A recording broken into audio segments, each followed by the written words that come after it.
Ang hatol ng Diyos. Ngayon, masasabi mong dapat lang hatulan ang mga taong ito dahil sa kanilang kasamaan. Pero maging ikaw na humahatol ay walang maidadahilan, sapagkat sa iyong paghatol sa iba ay hinahatulan mo rin ang iyong sarili. Dahil ginagawa mo rin ang mga bagay na iyon.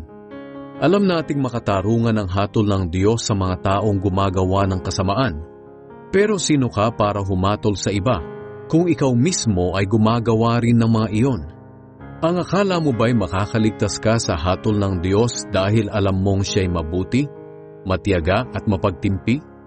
Dapat mong malaman na ang Diyos ay mabuti sa iyo dahil binibigyan ka niya ng pagkakataong magsisi sa mga kasalanan mo.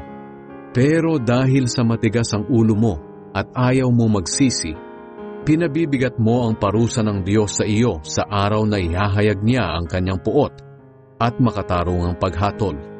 Sapagkat ibibigay ng Diyos sa bawat isa ang nararapat ayon sa kanyang mga gawa.